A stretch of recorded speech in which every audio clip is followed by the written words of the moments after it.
안녕하세요. 저는 서울에 사는 30대 여성입니다. 제가 이런 이야기를 하면 아직 젊은 사람이 무슨 그런 웃기는 소리냐 하시겠지만 저는 시간이 언제 이렇게 흘러나 싶네요. 그도 그럴 게 저는 나이에 비해 결혼을 일찍 해서 지금 결혼한 지는 7년이 넘었거든요. 언제 그만큼 됐나 싶어요. 엊그제 결혼한 것 같은데 말이죠. 아, 지금은 이혼했어요. 오늘은 제가 이혼을 하게 된 이유가 된 사건과 그 이후의 이야기를 여러분께 조금 들려드릴까 합니다. 정말 엄청난 이야기니까 아마 들으시는 분들도 재미있을 거로 생각해요. 제가 이 이야기를 몇 사람에게 해준 적이 있는데 다들 너무 재밌게 들어서 제가 오히려 그렇게 재밌어? 하고 물어봤던 적도 있었을 정도니까요. 저도 제 상처가 조금은 치유가 되어서 남들에게 이런 이야기를 할 수 있을 정도가 되었기 때문에 사연을 보낼 수 있게 된 거라 여러분들이 그냥 재밌게만 들어주셔도 괜찮을 것 같습니다. 그리고 함께 제 남편과 시어머니를 욕해주세요. 그러면 더더욱 좋을 것 같거든요. 저는 아이가 없습니다. 가져보려고 부단히도 노력했었는데 생기지 않았어요. 지금 와서 생각해보면 하늘도 그런 아빠와 할머니가 아이에게 생기는 건 너무하다고 생각하셔서 아이를 보내주지 않으신 건가 하는 생각이 들기도 해요. 그만큼 저희 남편과 시어머니가 정말 몰상식하고 비정하고 막대먹은 사람들이거든요. 남편과 저는 우연히 만났습니다. 지인의 지인이 겹쳤어요. 이렇게 생각하니 상당히 먼 관계네요. 만나지 말았어야 했는데 말이죠. 아무튼 남편은 첫눈에 저에게 반했었어요. 제 자랑같이 들리겠지만 저는 인물은 괜찮은 편에 속했습니다. 그리고 저를 남몰래 좋아하는 남자들이 많다는 것쯤은 알고 있을 만큼 말이죠. 그래서 누군가에게 고백을 받거나 하는 일은 드문 일이 아니었어요. 그래서 남편의 고백도 그다지 놀라지 않았던 것 같아요. 아니 사실은 첫 만남부터 아, 이 사람 나한테 호감이 있구나. 이런 걸 바로 느낄 수 있었습니다. 저만 보고 저한테만 말을 걸었으니까요. 하지만 저는 그런 남편이 부담스러웠어요. 네, 솔직히 정말 제 취향이 아닌 사람이었습니다. 저는 좀 사람이 듬직하고 성실해 보이는 사람을 좋아했거든요. 그런데 남편은 누가 봐도 그런 느낌을 풍기는 사람은 아니었어요. 오히려 굉장히 날라리 같은 느낌의 사람이었습니다. 그래서 처음 몇 번은 거절했었어요. 그런데 남편은 꽤 성실하고 집요하게 저에게 고백을 해왔습니다. 그런 모습이 조금 의외이긴 했던 것 같아요. 그리고 저는 의외인 모습에 조금 약하거든요. 남편의 적극적인 대시로 우리 두 사람은 만나게 되었고 만난 지 1년 정도 지나서 청혼받았어요. 당시에 나이가 결혼하기에는 어린 편에 속했던지라 주변에서는 뭐 그렇게 결혼을 벌써 하냐는 이야기를 많이 들었습니다. 제일 예쁠 때 하는 거라 아깝다면서요. 하지만 저는 그런 사람들에게 이렇게 이야기했었어요. 제일 예쁠 때 결혼하면 좋지 않아요? 그렇게 생각하면 또 그렇긴 하지. 그리고 좋은 사람이면 그냥 이 사람 저 사람 만나볼 필요 없이 하는 것도 좋죠. 그것도 네 말이 맞기는 하다. 지금 와서 돌이켜보면 정말 다 후회가 되는 소리지만 말입니다. 제일 예쁠 때 그런 쓰레기 같은 새끼랑 결혼하게 된 거니까요.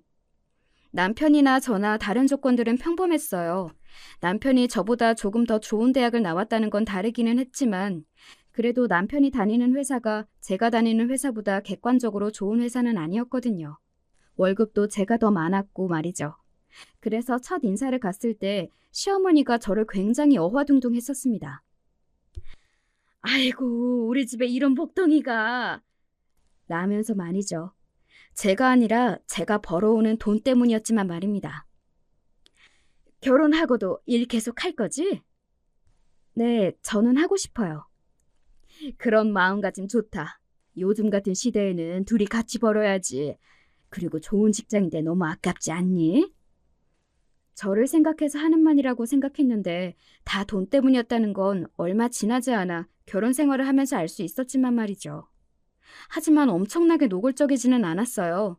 은은하게 티를 내기는 하셨지만 말이죠. 나는 생일 선물로 다른 거 다 필요 없다. 현금으로 다오. 밥 사고 뭐 챙기고 이런 거 대신 돈으로 다오. 뭐든 돈으로 달라는 이야기를 하셨습니다.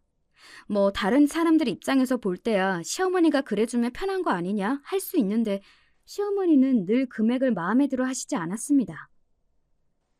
이게 뭐니? 이걸 누구 코에 붙이라고 준 거야? 아니, 생신 때 저 100만 원, 남편 100만 원 이렇게 해서 200만 원 정도면 많이 드린 거 아닌가요? 우리 집이 굉장히 부자도 아니고 저희 두 사람이 무슨 의사, 변호사 이런 직업이라 돈을 많이 버는 것도 아닌데 말입니다. 그냥 회사를 둘 다 다녀서 조금 여유가 있다 정도죠. 네?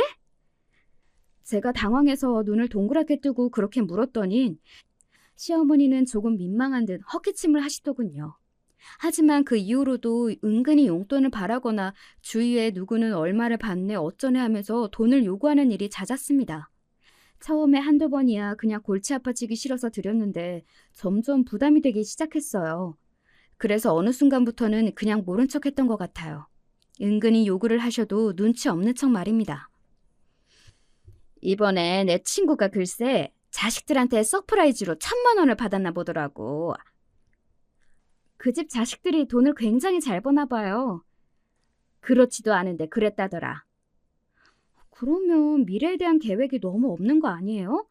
젊을 때 돈을 잘 모아놔야 하는 건데 어쩌다 한 번이거나 여태 부모님한테 뭔가 해준 게 없는 거 아니에요? 제가 그렇게 이야기하니 입을 삐죽거리며 다물더군요. 그리고 모르는 척 했습니다. 그랬더니 어느 순간부터는 잔소리가 심해지기는 했어요. 너는 아무리 회사를 다닌다지만 너무 기본적인 집안일도 안 하는 거 아니니? 집에서 밥 먹을 사람이 없어서요. 그래도 밥은 늘 해놔야지. 그러다 아무도 안 먹으면 버리는데 그게 낭비잖아요. 너는 참 알뜰하다. 그래서 좋겠다. 비꼬는 말투였지만 그냥 모른 척 이렇게 대답했습니다. 알뜰해야죠. 사람 일 한 치 앞을 모르는 건데. 라면서 말이죠. 일부러 그렇게 눈치 없게 구니까 처음에야 중얼거리면서 온갖 소리를 다 했지만 나중에는 차라리 편하더라고요. 무슨 말을 해도 멍청하게 못 알아듣는 척 하면 말이죠. 그리고 아마 시어머니도 제가 일부러 그렇게 모르는 척 하는 거라는 사실을 다 알고 계셨을 겁니다. 무슨 말을 해도 제 주머니에서 돈이 나올 것 같지 않자 그냥 이제는 저를 다른 걸로 괴롭히는 걸 택하셨어요. 그게 저에게는 임신이었습니다. 남들 다 하는 임신을 왜 너는 못하니? 병원 가는데 둘 다 문제 없다고 했다며. 그런데 왜 애가 안 들어서? 내가 어디서 사주를 봤는데 너한테 자식 복이 없단다. 아이고 이를 어쩌면 좋아. 나는 손주 보기는 글렀다 글렀어. 돈 문제야 저한테 꾸물거리며 안 좋은 소리를 해도 별로 타격이 없었어요. 제가 별 대수롭지 않게 생각했으니까요. 하지만 아이 문제는 달랐습니다. 안 그래도 저도 굉장히 신경을 쓰고 있고 스트레스를 받는 부분인데 시어머니가 말까지 저렇게 해버리니까 더 힘들고 더 고통스러웠어요. 여러분은 그런 시기를 겪어보신 적이 있으신가요? 세상의 모든 안 좋은 일들이 나 때문에 생기는 것 같고 정말 나는 운도 없고 복도 없는 사람이다 이런 생각 말입니다. 오랜 시간 임신이 되지 않아 저는 자존감이 바닥을 내찍었던 시절이었어요. 그때는 뭘 해도 재미도 없고 자신감도 없고 임신을 못하는 것도 나한테 문제가 있어서 그런 것 같고 그런 생각들을 참 많이 했었습니다.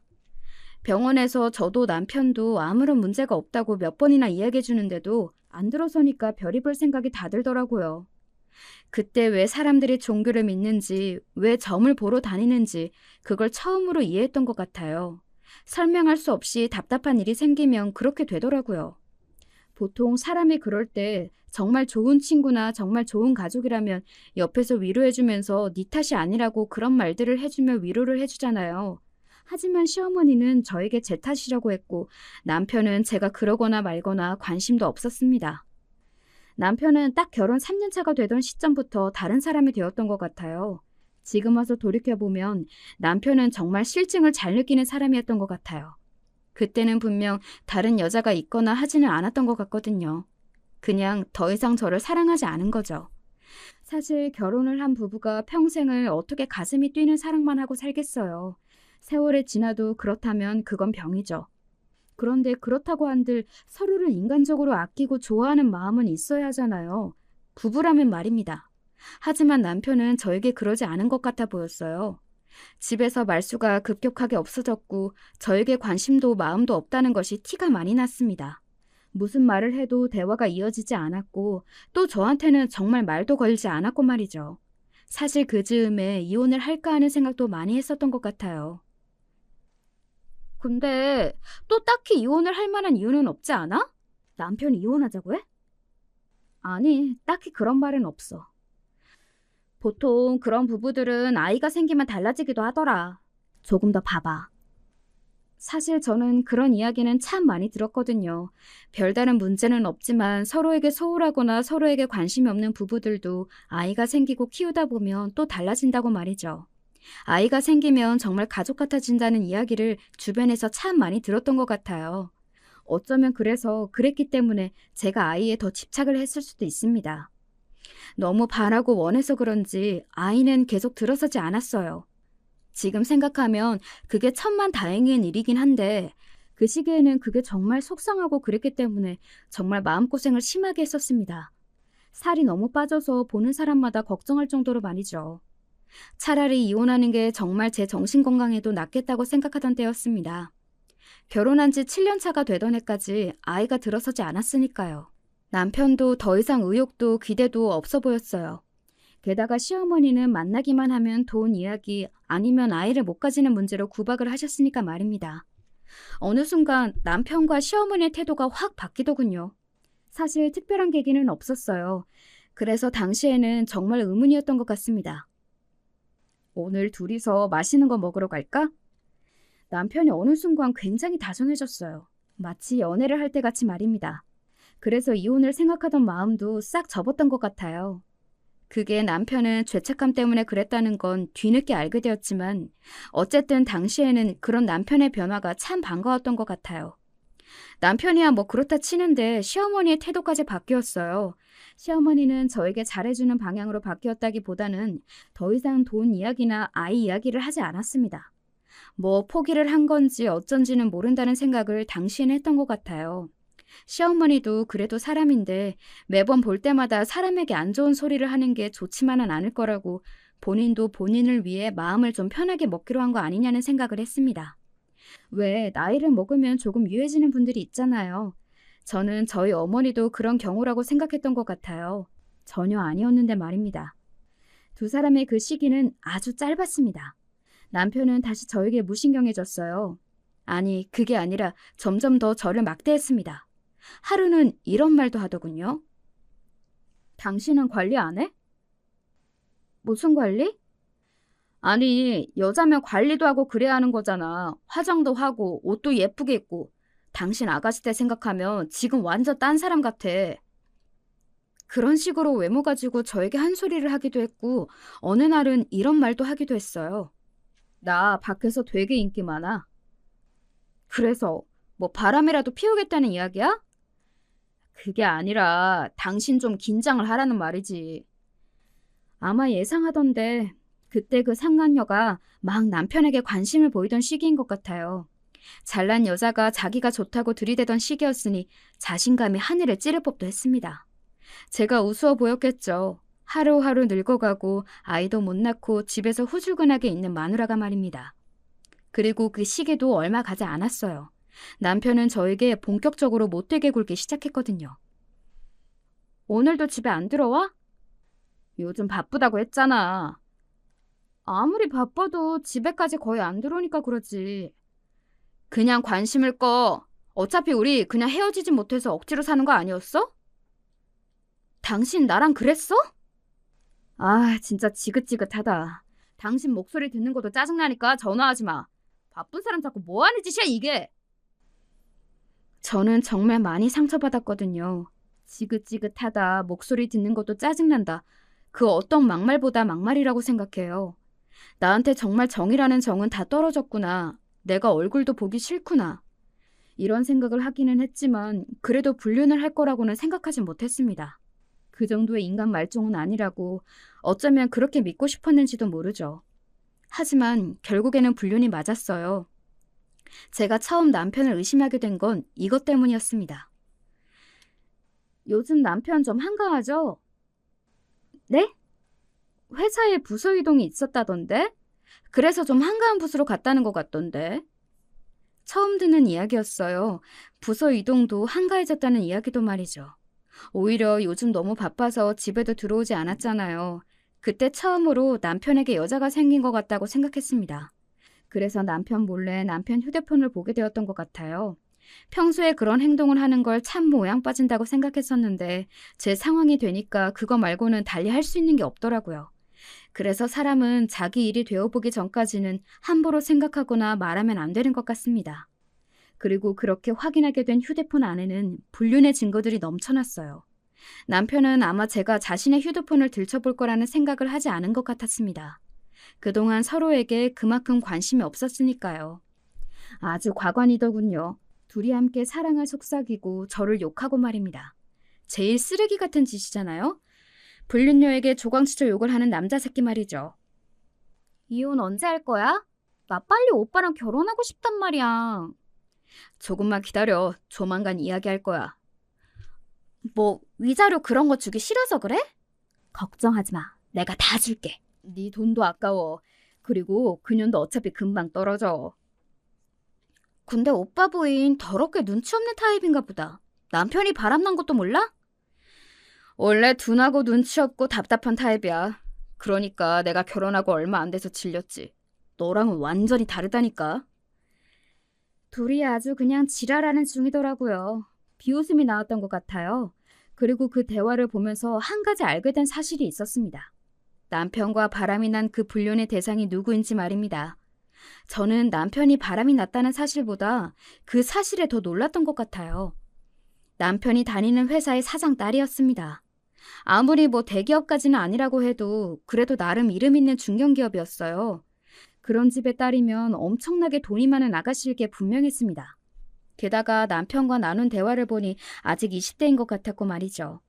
그런 아가씨가 뭐가 모자라서 불륜을 하는지, 그것도 우리 남편 같은 남자랑 하는 생각이 들어서 그건 좀 많이 놀랐던 것 같아요.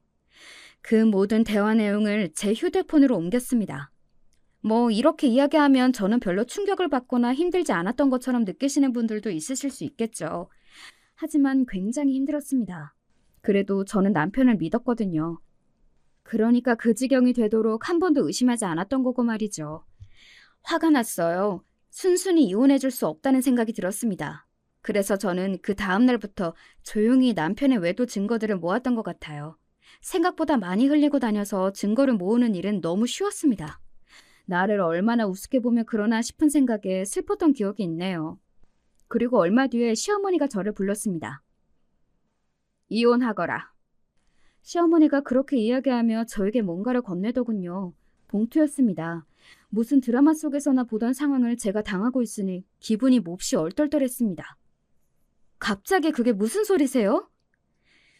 내가 봤을 때 니들 둘 사이에는 더 이상 아이가 들어설 것 같지도 않고 대면대면 하자니. 그냥 갈라서고 각자 새 출발하는 게 아무래도 낫겠다 싶어. 제가 조용히 시어머니가 준 봉투 속의 돈을 확인했어요. 1,000만 원짜리 수표 5장이 들어있더군요. 직감적으로 알 수 있었습니다. 아, 시어머니는 남편의 외도를 알고 있다. 그리고 그 여자가 부잣집 여자라는 것도 알고 있다고 말이죠. 돈을 그렇게 끔찍하게 생각하시는 분이 5,000만 원이나 되는 돈을 저에게 턱하고 줄 수 없다고 생각했거든요. 시어머니는 그럴 수 있는 사람이 아니었습니다. 저는 다른 뭔가를 확인하는 척하며 조용히 휴대폰의 녹음 기능을 눌렀어요. 그리고는 이렇게 말했습니다.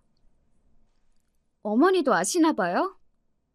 제 그 말에 시어머니가 화들짝 놀라는 게 보였습니다. 뭐를? 어머님 아들 바람난 거, 그것도 부잣집 딸이랑.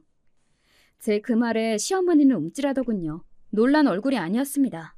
네가 그걸 어떻게 알아? 하는 얼굴이었지 말입니다. 그 얼굴을 보고 있는데 역겹다는 생각이 들더군요. 누굴 바보 취급을 하면서 고작 5,000만 원으로 치워버릴 생각을 한 게 화가 났습니다. 아니, 돈을 떠나 이런 취급이 화가 났다고 보는 게 더 맞겠죠. 네가 그걸 어떻게... 어머니나 어머니 아들은 저를 무슨 바보 등신으로 아나 봐요? 저 어머니 아들보다 더 좋은 대학 나온 사람이에요. 더 많이 배웠다고요. 제 그 말에 시어머니는 일단 입을 다물더군요. 제가 알고 있다는 걸 안 이상 다른 방법을 생각했어야 했을 테니까요. 저는 그런 시어머니를 가만히 보다가 웃으면서 말했습니다. 이혼 못 해줘요. 왜? 어머님 같으면 억울해서 이런 취급받고 이혼하겠어요? 그리고 저 이미 증거 많아요. 그 연놈들이 주고받은 문자 같은 것도 다 있고요. 그러니까 이 돈이 누구한테서 나온 거든 아니면 이 아이디어가 누구한테서 나온 거든 그 사람한테 전하세요. 금액 다시 책정해 오라고. 내가 니들 불륜자로 세상에 다 터트리면서 지랄하는 거 보고 싶지 않으면. 사실 뭐 지랄은 다 하면서 그들이 어떤 나쁜 연놈들인지 다 알리고 싶은 마음 저라고는 왜 없었겠어요. 하지만 냉정하게 생각해봤을 때 그건 저에게 이로운 일은 아니었습니다. 그렇게 난리를 치고 나서 저에게 남는 게 없을 테니까요. 시간과 마음을 낭비하고 싶지 않은 마음도 있었고 말이죠. 그렇게 시어머니께서 말하고 나서 그날 저녁 집으로 들어온 남편이 제 얼굴을 제대로 보지 못하더군요. 아마 시어머니든 아니면 그 누군가든 제가 알고 있다는 사실과 제가 무슨 이야기를 했는지 다 전달받은 이유겠죠. 미안해. 닥쳐. 너는 사과할 자격도 없는 새끼야. 여보 같은 소리하고 자빠졌네. 나는 세상에서 가장 쓰레기 같은 자식이 불륜하는 주제에 불륜녀랑 자기 본처 욕하는 새끼라고 생각했거든?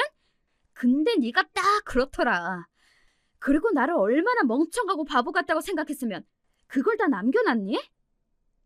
제 그 말에 남편은 아무 말을 하지 못했습니다. 뭐 인간이라면 그런 상황에서 무슨 말을 더 할 수 있었겠어요. 저는 그런 남편에게 이렇게 말했습니다. 차라리 솔직해지기 그랬니? 어리고 돈 많은 여자가 나 좋다고 했는데 너는 집에서 이렇게 후줄근하고 있지 말고 정신 차리라고. 남자 새끼가 뒤에서 불륜녀랑 지 마누라 욕할 시간에 말이야. 남편은 나름대로 아차하며 죄를 지은 사람 얼굴을 하고 있었지만 저는 그 얼굴도 가증스러웠습니다. 이미 잘못은 다 해놓고 저에게 상처라는 상처는 다 줘놓고 그리고 지금도 날 떼어낼 궁리만 하고 있으면서 그런 표정을 짓는 것 자체가 정말 이제 가증스러웠거든요. 그리고 그 다음날 시어머니가 다시 저를 불렀습니다. 이번에도 봉투를 내밀었지만 이번에는 돈이 아닌 다른 게 들어있었어요. 바로 강남에서 가장 비싸다는 아파트다. 이 정도면 만족하겠니? 이 아파트 바로 줄 테니까 제발 이혼을 좀 해줘. 그 상황에서 이런 말 좀 그렇긴 한데 저는 땡 잡았다는 생각이 들기는 했던 것 같아요. 이미 남편에게는 정이 떨어질 대로 떨어진 상황이었고 이혼은 어차피 할 생각이었는데 그렇게 큰 걸 준다면 당연히 콜이죠. 하지만 저는 무표정으로 말했습니다. 받고 3억 더 주세요. 라고 말이죠. 시어머니는 너도 징하다는 얼굴을 해보였지만 결국에는 줄 수밖에 없었습니다. 아니 정확하게 그 돈은 시어머니 돈이 아니라 그 여자의 주머니에서 나온 돈이기는 했을 거예요. 나중에 한 사실인데 제가 요구한 3억은 그 여자가 아닌 시어머니 주머니에서 나오기는 했더라고요. 뭐 그 여자한테 더 부탁하게 그랬던 거지 말입니다. 저한테는 막말을 그렇게 잘하셨던 분이 부잣집 딸내미한테는 말하기 조심스러웠나 보죠? 시어머니는 그 3억이 아깝다고 생각 안 했을 거예요. 엄청난 부잣집 며느리를 보게 된 거니까 말입니다. 그렇게 저는 강남의 아파트와 현금 3억을 받고 이혼 서류에 도장을 찍었습니다. 이 모든 일을 절대 공론화하지 않겠다는 각서를 쓰고 말이죠. 세금도 그쪽에서 다 냈어요. 증여세 같은 것들 말입니다. 저 같으면 자기 딸이 그런 남자랑 결혼하기 위해서 본처에게 돈을 쓰는 걸 눈뜨고는 못 봤을 것 같은데 그 집 부모도 대단하다는 생각이 들었던 것 같아요.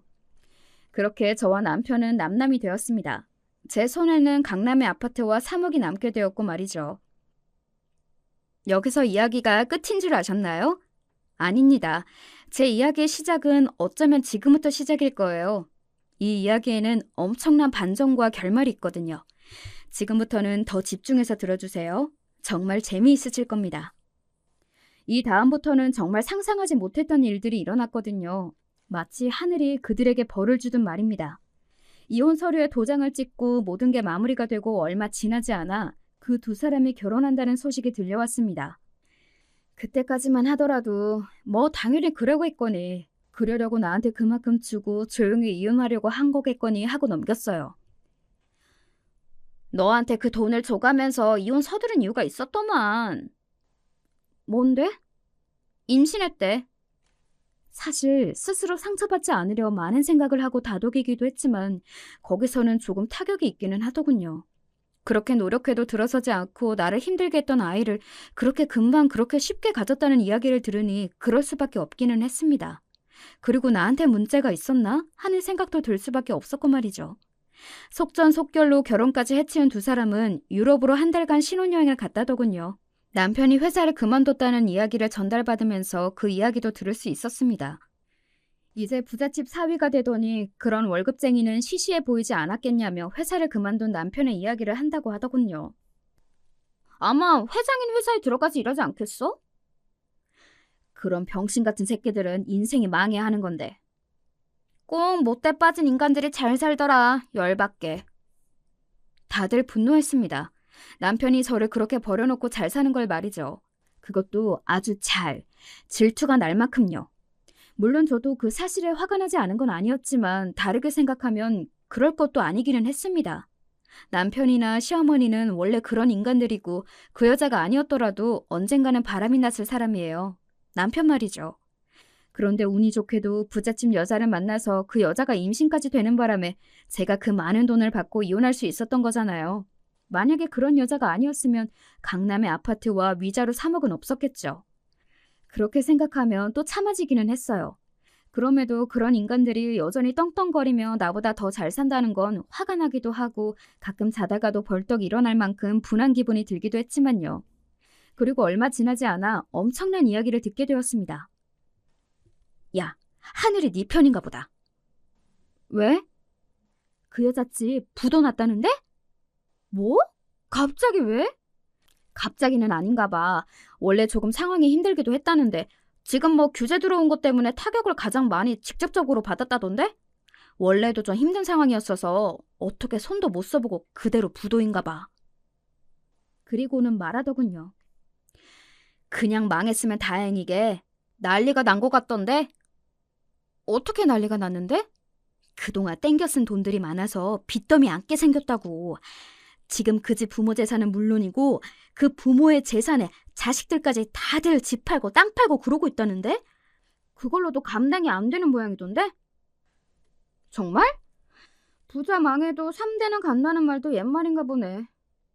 대차게 망한 거지. 그 정도로는 해결이 안 될 만큼. 솔직히 속이 시원하기는 했습니다. 속이 시원하지 않다면 그건 거짓말이겠죠. 제가 당한 게 있는데요. 하지만 막 또 엄청나게 통쾌하다거나 그런 감정이 들지는 않았습니다. 그렇다고 그들이 망한 게 싫다는 건 아니에요. 속 시원하고 너무 좋긴 좋아요. 사실 그 이야기를 듣고 나서 제일 궁금했던 건 남편도 그리고 그 상간녀도 아니었습니다. 바로 이 사람이었어요. 나는 우리 시어머니 얼굴이 제일 궁금하다. 네가 그 말 할 줄 알았어. 나도 솔직히 너희 시어머니가 지금 무슨 심정일지, 무슨 생각을 하고 있을지가 제일 궁금하더라. 풍문에 의하면 시어머니는 남편이 결혼하고 나서 정말 입이 귀에 걸려 여기저기 엄청나게 자랑하고 다니신다고 들었거든요. 얼마나 자랑을 많이 하고 다녔으면 그 이야기가 저희 엄마와 아빠의 귀에도 들어올 정도로 말입니다. 네 시어머니가 주변에 새며느리 자랑을 그렇게 하고 다닌다는데 그 여편녀는 양심이라는 게 없는 사람이니? 이혼을 한 지 얼마나 됐다고 그래. 그리고 그 둘이 불륜한 거 모르는 사람이 없는데. 원래 그런 사람이니까 너무 화낼 필요 없어. 그리고 자랑을 하고 다닐 거면 자랑만 하고 다니지. 전 며느리 욕은 왜 하고 다니는 거야? 내가 정말 찾아가서 머리끄댕이를 잡고 싶은 걸 겨우 참았네. 제 욕을 그렇게 하고 다닌다고요. 돈밖에 모르고 임신도 못하고 정이라고는 없는 못된 애였다고 그렇게 말을 하고 다닌다고 하더군요. 다행스러운 건 그 와중에도 시어머니가 하는 그 말들을 아무도 믿지 않았다는 겁니다. 결혼할 때 불러있던 신부의 배로부와 그 두 사람이 불륜인 건 빼도 박도 못하는 사실이었기도 했고 돈밖에 모르는 건 시어머니라는 걸 모르는 사람이 없었거든요. 그만큼 시어머니가 돈에 대한 집착이 대단하기도 했고요. 그래서 저희 부모님은 그 집안이 망했다는 이야기를 들으시고는 그 누구보다 통쾌해하셨습니다. 엄마는 감사하다고 기도도 드렸대요. 역시 그렇게 살면 다 돌려받는다니까. 이렇게 하루아침에 누려보지도 못하고 금방 망할 거. 그 유난을 떨고 그 난리를 떨고. 진짜 나 같으면 쪽팔려서 확 죽고 싶겠다. 지금은 쪽팔려서 죽고 싶다기보다 그 엄청난 재산을 날린 게 분통해서 죽고 싶을걸? 그 양반은 그럴 양반이야. 저는 시어머니가 지금 무슨 심정으로 무슨 마음으로 어떻게 있을지가 눈에 훤히 보였습니다. 땅을 치고 있을 게 뻔했어요. 그리고 그 상간녀를 욕하고 있겠죠. 너 같은 년이 내 아들 꿰어내지만 않았어도 지금도 잘 먹고 잘 살고 있을 거라고요. 바람이 난 자기 아들과 그런 부잣집 여자와 바람이 나서 쌍수 들고 좋아했던 자기 모습은 생각도 하지 않은 채 말입니다. 이사를 갔다고 하더군요. 원래 살던 집을 팔고 작은 집으로, 그리고 더 집이 싼 동네로 말입니다. 저는 강남 아파트에 살고 있었는데요. 진짜 너무 웃기지 않아요? 저는 그 상황이 정말 마치 드라마 같아서 한동안 믿기지 않았던 것 같아요. 그리고 시어머니가 저를 찾아왔습니다. 솔직히 저는 찾아올 거라고 생각했어요.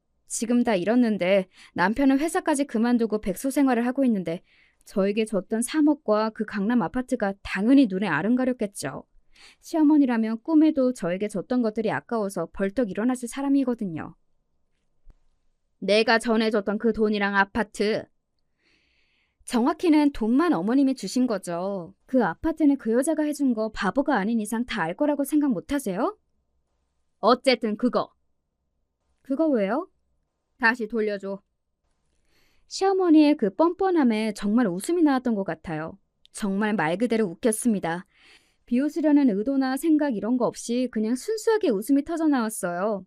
예상한 대로 이야기하고 있는 시어머니도 그리고 아무리 예상을 했다지만 그렇게 사람이 뻔뻔할 수 있다는 것도 모두 다 말입니다. 장난하세요? 장난 같아 보이니?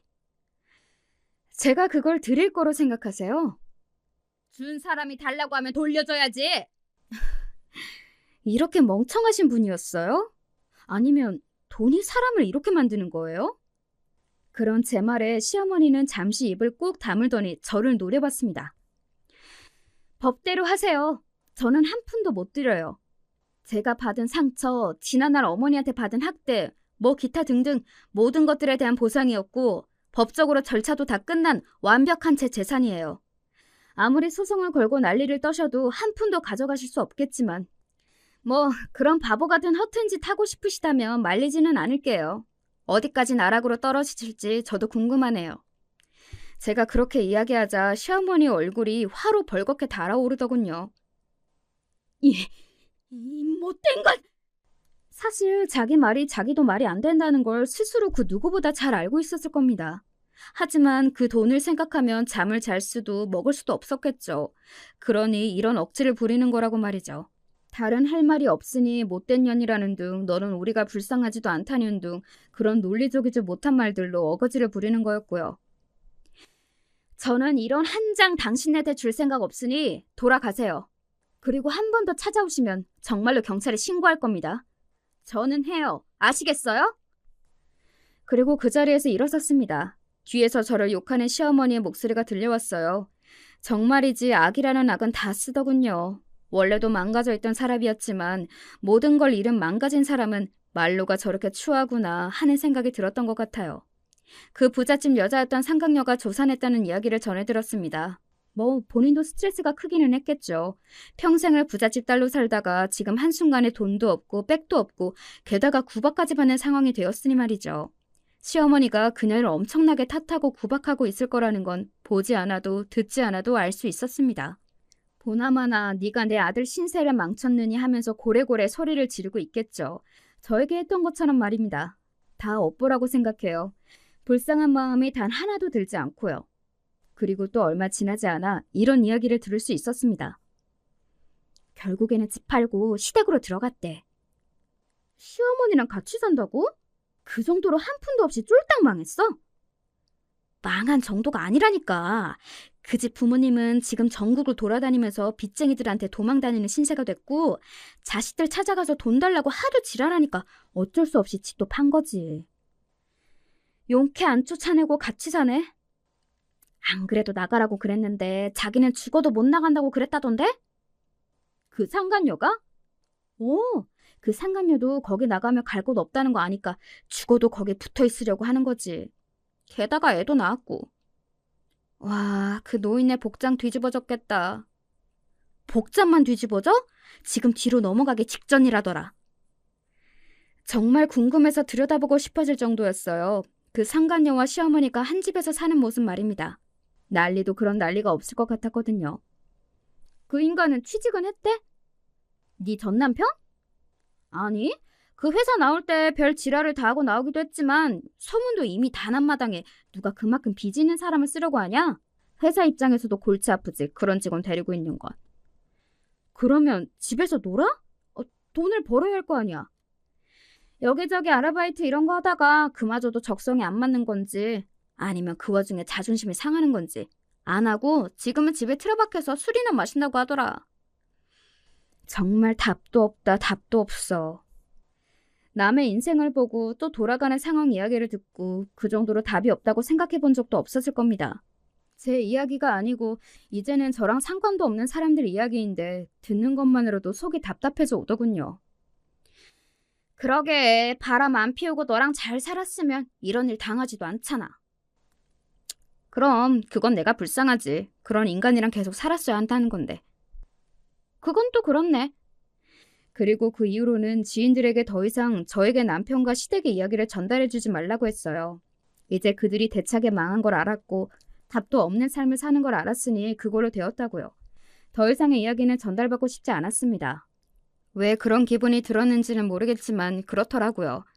물론 업보가 돌아가길 그 누구보다 간절하게 원했었고 그리고 망했다는 이야기를 들었을 때도 정말 속이 시원하기는 했지만 그렇게 말도 안 되게 망하고 상황이 힘들어졌다는 이야기는 마냥 반갑거나 하지는 않았던 것 같아요. 물론 그렇다고 불쌍하거나 안 됐다거나 그런 생각이 드는 건 절대 아닙니다. 그리고 제가 받은 돈들을 단 한 푼도 돌려줄 생각이 없고요. 그건 당연한 건데 그냥 그런 마음이 들었어요. 그리고 또 한동안은 잊고 살았습니다. 어차피 이제는 제 눈에는 보이지 않는 사람들이고 또 이야기도 전달받지 않으니 그냥 잊어지더라고요.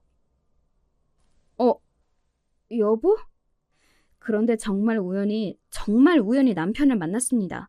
그럴 수 있기는 했어요. 제가 친구 집에 놀러 가는 길이었는데 뭐라도 하나 사갈까 싶어서 마트에 갔었거든요. 그런데 그 동네가 시댁이 있는 동네였기 때문에 혹시나 마주치지 않을까 하는 생각을 하기는 했었어요. 물론 생각만 했지 진짜로 그렇게 될 거라는 생각은 하지도 못했지만요. 여보? 그리고 남편은 혼자가 아니었습니다. 옆에 아마 그 상간녀인 그 여자가 서 있었습니다. 그 여자로서는 이제 자기 남편인데 저한테 여보라고 부르는 이 상황이 반갑지만은 않았겠죠. 게다가 저를 떼어내려고 그 비싼 강남의 아파트까지 줘가면서 이혼시킨 여자를 자신이 쫄딱 망한 상황에서 마주치는 게 얼마나 자존심이 상했을지 저는 상상조차 되지 않아요. 그게 아니고 전부인이세요? 그 상간녀가 저를 향해 묻더군요. 사실 그런 인간의 전 부인이라는 타이틀도 떼어내고 싶었지만 사실은 사실이잖아요. 그 인간과 결혼을 해서 산 사실이 사라지는 건 아니니까요. 제발 사라져줬으면 좋겠지만요. 안녕하세요. 처음 뵙네요. 사실 처음 보는 거였습니다. 평생 얼굴을 보지 못하고 살 줄 알았는데 그런 식으로 보게 되더군요. 부잣집 딸이었던 그녀는 지금은 과거에 그랬다는 그 사실조차 정말이냐 되물을 만큼 그런 모습이 하나도 보이지 않았어요. 그냥 동네에 흔하게 있는, 아니 어쩌면 그보다 후줄근한 아줌마의 모습을 하고 있었어요. 이 동네는 어쩐 일이세요? 그 상간녀는 제가 강남에 살고 있다는 걸 알았을 테니 그 동네는 무슨 일로 왔는지 궁금해할 법도 했습니다. 상당히 날카롭게 물어보더군요. 지 남편 저도 도망갈 텐데 마치 뺏어갈까봐 경계하는 듯한 그 모습에 기가 막히기는 했던 것 같아요. 친구 집이 여기 주변인데 빈손으로 가긴 뭐해서요. 수연 씨 집? 눈치가 없는 건지 아니면 그냥 병신 같은 놈인 건지 그렇게 아는 척을 하더라고요. 지 부인을 옆에 두고 말이죠. 저는 그 질문에는 대답하지 않았어요. 그러고는 그냥 그 상견례를 향해 살짝 고개를 숙인 뒤 자리를 피했습니다. 더 이상 그들과 마주하고 싶지도 않았고 무엇보다 남편의 얼굴을 보는데 역한 기분이 들더라고요. 돌아서서 두 사람과 멀어지는데 뒤에서 그 상간녀가 남편을 향해 소리를 지르는 게 들려왔어요. 여보? 수연 씨지? 아니 나도 모르게 그 입 안 다물어! 생각보다 아직도 꽉 쥐어서 하는 것 같더라고요. 기가 세 보이기는 했습니다. 그리고 사실 남편이 잘못한 거기도 하죠. 거기서 아무리 실수였다고 하나 저에게 여보라고 부른 것과 제 친구를 아는 척한 것 말입니다. 그리고 그날 저녁 집으로 돌아오니 남편에게 문자가 와 있었어요. 이혼하고 그런 연락을 처음 받는 거였습니다. 아마 남편도 상황이 그렇게 엄청난 속도로 바뀌는 거에 적응하지 못하고 또 현실을 받아들이는 데 시간이 조금 필요했겠죠. 그리고 그동안 저라는 존재를 잊고 살았을 거고요. 그런데 마트에서 마주치고 아, 제가 있었지? 했을 겁니다. 그 역겨운 마음이 그 문자에서 그대로 느껴져서 정말 토가 나올 뻔했어요. 오늘 반가웠어. 오랜만에 얼굴 보니까 좋더라. 제가 읽고도 대답하지 않자 다시 문자가 왔어요. 당신 얼굴 보니까 예전에 우리 좋았던 시절도 생각나고 그래서 잠시 힘든 시절을 잊게 되는 기분이었어. 우리 그래도 대화도 잘 통하고 서로 죽이 잘 맞는 사람들이었잖아. 가끔 만나서 밥도 먹고 그러면 안 될까? 정말로 답장을 하지 않으려 했거든요. 그런데 그 말에는 도저히 참을 수가 없겠더라고요. 그래서 답장했어요. 다시는 연락하지 마. 나는 네 얼굴 보는 것만으로도 토할 뻔했으니까 개새끼야. 라고 말이죠. 그 이후로 남편은 연락해 오지는 않았습니다. 진짜 뭐 저런 찌질하고 병신 같은 놈이 다 있는지 제 인생에서 그 인간이랑 만났던 모든 순간을 도려내고 싶었습니다. 아마 남편과 그 상간녀 그리고 시어머니는 평생을 그렇게 함께 살며 서로를 힘들고 고통스럽게 할 겁니다. 특히 어머니는 그 상간녀를 볼 때마다 자신이 잃은 그 돈을 생각하며 복장이 뒤집힐 거고 남편은 자신이 왜 그런 바보 같은 선택을 했나 하고 후회를 하겠죠. 아니, 그런 인간은 후회를 하면 다행일까요? 남 탓을 하며 세상 탓을 하며 술만 푸지 않으면 다행인 걸지도요. 저는 그런 인간들에게서 이렇게 돈까지 받아가며 탈출할 수 있었던 게 엄청난 행운이었던 것 같고요. 물론 아예 만나지 않았으면 좋았을 테지만요. 그 와중에 어쨌든 다행인 일이기는 하니까요. 아, 저는 최근에 회사에서 승진했어요. 사람이 마음에 여유가 생기니 확실히 일이 더 잘 되더라고요. 그리고 밖에서 인정받으면서 사람들과 어울려 일도 하고 그러니까 확실히 사람 사는 것 같고 말이죠. 그래서 요즘은 아주 행복해요. 그리고 제가 받은 강남의 아파트가 그 사이에 집값이 또 많이 올라서 팔까 고민 중입니다. 어찌되었든 그렇게 비싸고 그렇게 좋은 집은 어딘가 정도 안 가고 우리 집이 아닌 것 같다는 생각이 계속 들어서요. 만약에 집을 팔게 되면 그 이후에 제 통장에 찍힐 돈을 보면서 또, 아, 나는 정말 잘 탈출했구나 하는 마음이 들 것 같네요. 제 이야기는 여기까지입니다. 사람의 인생이라는 게 한치 앞을 모른다지만 이 정도로 스펙타클하게 변하는 것도 드문 일이기는 할 것 같아요. 그리고 이 정도로 한순간에 처지가 바뀌게 되는 일도 말입니다. 이혼 서류에 도장을 찍을 때만 하더라도 이런 미래는 단 한 번도 상상해 본 적이 없었거든요. 이 사연을 마지막으로 저는 이제 과거를 모두 털어내고 행복하게 살려고 합니다. 물론 지금도 행복하지만 완전히 다 털어내고 싶거든요. 남편과 시어머니를 말이죠. 원래는 그러지 않았는데 요즘은 보너스를 받으면 저를 위해서 비싼 가방이나 옷도 사고 그러거든요.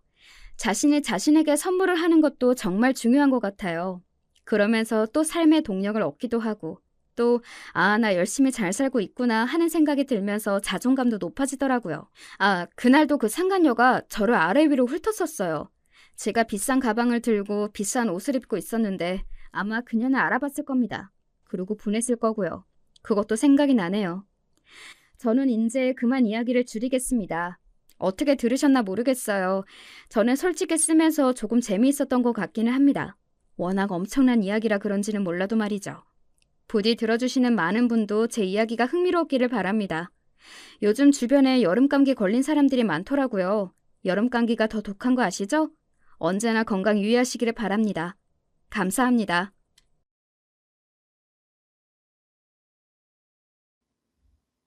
저는 충청도 지역에서 태어나고 자랐습니다. 그 지역은 지금도 시골이고 제가 태어났을 땐 더 발달이 안 된 시골이었어요. 부모님은 작게 농사를 지으셨고 제 위로 언니와 오빠가 3명이나 있는 늦둥이로 태어났습니다. 늦둥이라 가족들의 사랑을 많이 받았지만 워낙 가난했던 형편 탓에 전 넉넉하게 자라진 못했어요. 안 그래도 가난한 집이었는데 부모님이 농사로 생계를 유지해서 더 힘들었습니다. 그러다 자식 중 첫째인 큰언니가 사업가와 결혼했는데 결혼하고 아주 행복하게 살았거든요. 넉넉한 집이라서 우리 친정에 가져다 주는 것도 많았습니다. 부모님, 특히 우리 엄만 그걸 보더니 반드시 부잣집 남자랑 결혼하라고 어릴 때부터 제게 말했습니다. 여자는 대학에 가는 것보다 남자를 잘 만나서 결혼하는 것이 좋다고 하셨죠. 그러더니 제가 고등학교를 졸업하자 여기저기서 남자를 소개했습니다. 그러다 옆 동네에 있는 어떤 양복점을 하는 집의 아들을 소개받았고 바로 그 남자와 결혼하게 되었어요. 남편은 위로 누나가 2명 있었고 시어머니와 아직 결혼을 안 하고 노처녀였던 시누이가 절 싫어했습니다. 특히 시어머니는 본인 아들을 무척 사랑하셨어요. 아들을 낳으려고 시누이를 2이나 낳은 집이었거든요. 저는 형편상 시댁에서 같이 살았는데 시어머니 구박에 신혼 초에 이혼하고 싶을 정도였습니다. 하지만 시대 상황상 이혼한 부부를 안 좋게 보기도 했고 우리 친정에서도 제게 참고 살라고 했어요. 시어머니는 다른 것보다 밥에 굉장히 예민한 사람이었습니다.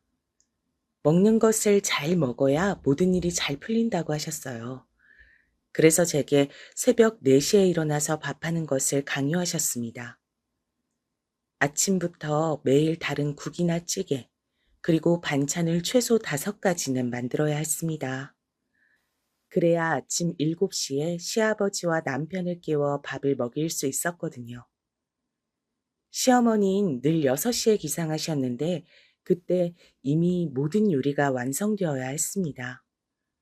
만약 조금이라도 늦으면 시어머니는 저를 아주 덜 떨어진 사람으로 취급하셨거든요. 6시에 이미 식탁엔 완벽한 밥상이 있어야 했고 시어머니가 매일 검사하셨어요. 그러다 자기 마음에 안 들면 다시 만들라고 하셨습니다. 메뉴도 일주일에 중복되는 식단이 있으면 안 됐습니다. 남편과 시아버진 양복적을 운영하면서 아침, 저녁을 꼭 집에서 드셨는데 당연히 아침과 저녁은 메뉴가 달라야 했어요. 그렇게 최소 10가지 음식을 일주일에 다르게 준비하니 저는 머리가 터질 지경이었습니다. 제가 원래 친정에서 요리를 자주 했으면 모르겠는데 그것도 아니었거든요. 오죽하면 저는 나중에는 시장에 가서 메뉴를 조사할 정도였습니다. 진짜 다행인 것은 시아버지와 남편은 입맛이 그렇게 까다롭진 않았어요. 시어머니가 난리친 탓인지 차려주면 군말 없이 먹었어요. 문제는 바로 결혼하지 않고 같이 살던 둘째 시누이였습니다. 시누이는 단 하루도 반찬 투정을 하지 않던 날이 없었거든요. 된장찌개와 반찬 6가지를 차려놓으면 먹을 게 없다고 시어머니에게 이게 뭐냐고 대놓고 짜증을 냈습니다. 먹을 게 없네. 먹을 게 없어. 도대체 이 나물은 뭐야? 아침부터 고기가 넘어가? 된장찌개 그만 만들라고 했잖아. 엄마, 얜 할 줄 아는 게 이게 전부야? 아, 지겨워. 좀 색다른 요리 좀 연구해봐. 엄마가 계란 후라이라도 해줄까? 우리 딸 먹을 게 없어서 어떡해. 잘 먹어야 피부도 좋고 살도 빠지는데. 음, 예, 가서 우리 딸 먹게 소시지라도 구워. 3살도 아니고 그때 30살이 이미 넘었던 시누이를 저렇게 어르고 달리는 것을 보고 기가 막혔어요. 그때 제 나이가 갓 20살을 넘긴 나이였는데 저 모습을 보니 말도 나오지 않았습니다. 시누이는 직업도 없이 집에서 남자랑 선보는 게 일이었거든요. 물론 나이도 많고 이쁘지도 않고 가장 중요한 성격이 너무 별로라 남자를 만날 수도 없었습니다. 시누이랑 시어머니는 제가 집안일을 하느라 바빠도 신경 쓰지 않았어요. 오히려 소파에 누워 과자를 먹으면서 제게 리모컨을 가져오라고 시켰습니다. 오전에 설거지하고 빨래를 하고 겨우 숨을 돌리려고 하면 시누이는 과일을 가져오라고 했죠. 그러다 심심하면 제게 재밌는 이야기가 없냐고 말동무까지 시켰어요. 결혼했는데 남편과 대화하는 시간보다 시누이의 비위를 맞춰주는 시간이 더 길었을 정도였습니다. 그나마 그래도 버틸 수 있었던 것은 시아버지였어요. 시아버지는 말수가 굉장히 적어서 처음엔 저도 어려웠습니다. 매일 표정이 하나였고 쓸데없는 말은 절대 안 하는 성격이었어요. 사람 자체가 단단해서 제가 우리 친정엄마에게 시아버지는 바위 같다고 했거든요. 그래서 신혼 때는 그런 시아버지를 보고 긴장되니까 괜히 몸둘 바를 모르기도 했습니다. 그런데 시아버진 이런 저를 뒤에서 많이 챙겨주셨어요. 아버님, 저 왔어요. 이거 찾으신 거 맞으세요? 제가 제대로 들고 있는지 봐주세요. 혹시 또 시키실 일 없으세요? 아가, 나가서 아들하고 같이 뭐라도 맛있는 거 사 먹고 극장에 다녀와라. 너희 시어머니한텐 말하지 말고, 알겠지? 8시까진 와야 해. 어서 나가라. 시아버진 저를 가끔 양복점에 부르셨어요. 그러면서 몰래 남편하고 시간을 보낼 수 있도록 해주셨습니다. 진짜 그런 시간은 가뭄의 단비였어요.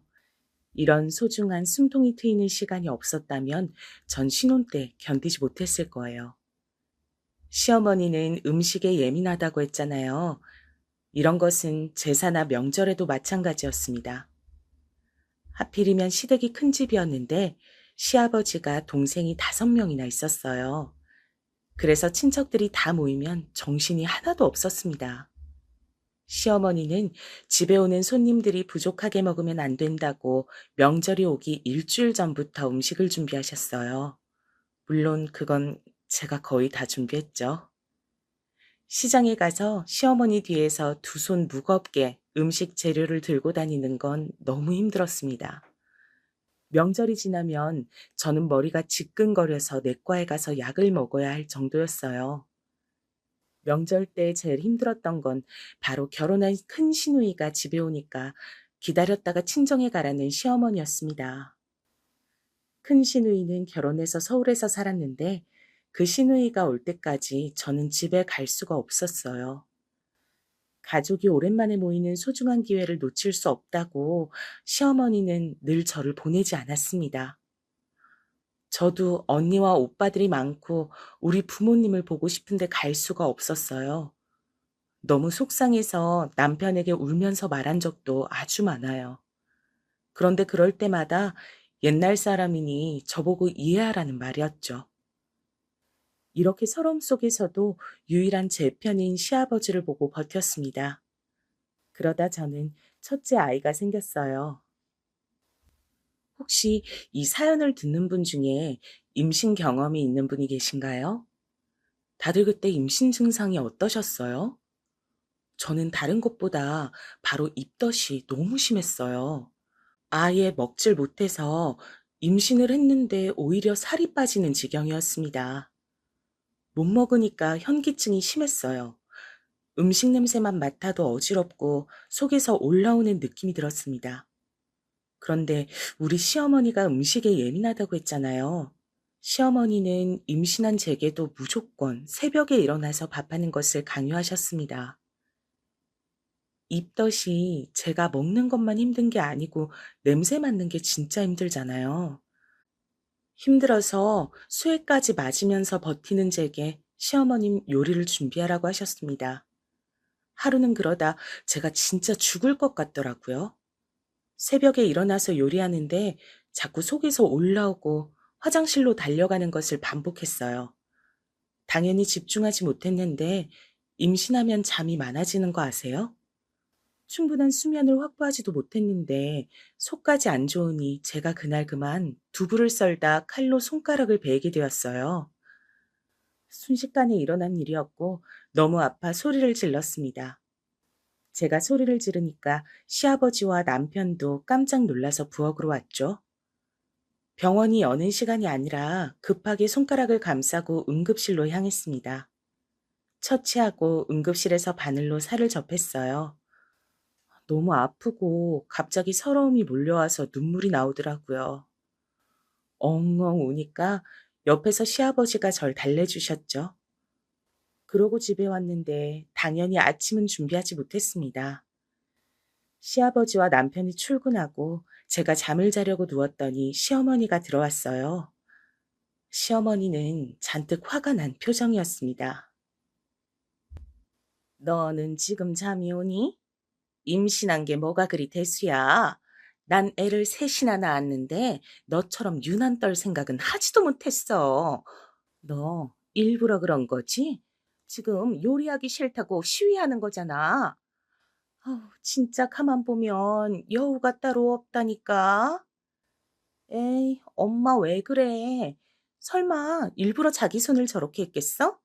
만약 그런 거면 정성이 갸륵해서 우리가 봐주자. 시집 와서 음식도 하기 싫단 며느리를 우리가 어쩌겠어? 세상엔 이런 며느리도 있는 거지. 시어머니가 제게 뭐라고 하자 시누이가 쪼르르 달려와서 말리는 척 제 욕을 하기 시작했어요. 이때 임신해서 안 그래도 호르몬 때문에 감정 조절이 쉽지 않았는데 너무 서럽더라고요. 그래서 결혼하고 처음으로 울면서 시어머니에게 그만하라고 했습니다. 다른 말도 아니고 그냥 그만하라는 한마디를 했는데 시어머니는 감히 며느리가 시댁을 우습게 한다고 더 난리를 치기 시작했어요. 저는 절대 시댁을 우습게 본 적도 없고 그냥 그날은 응급실에 갔다 왔으니 저녁을 준비하기 전에 쉬려고 했던 거였거든요. 너무 속상해서 엉엉 울자 시누이는 울은 소리가 시끄럽다고 하더라고요. 결국 저는 너무 속상해서 그날 시댁을 나왔습니다. 제가 침대에서 일어나서 밖으로 가니까 시어머니와 시누이는 더 화를 내더라고요. 절대 들어오지 말라는 말에 저도 오기로 밖에 나갔어요. 돈이 없어서 어디 가지도 못하고 공원을 돌았습니다. 다행히 그때 날씨가 여름이나 겨울이 아니라 괜찮았어요. 혼자 놀이터에 앉아 오니까 어느새 저녁이 되어 있더라고요. 속으로 시아버지 양복점에 갈까 생각했는데 그냥 그네에 앉아 있었습니다. 사람들이 퇴근해서 집에 가는 소리가 들렸어요. 그렇게 각자 집에서 저녁을 먹는지 음식 냄새도 나기 시작했습니다. 순간 시댁에 들어갈까 생각하다 끝까지 버텼어요. 놀이터에 앉아 몇 시간이 지났을까요? 제 앞에 시아버지가 나타났습니다. 시아버진 제게 집에 가자고 하셨어요.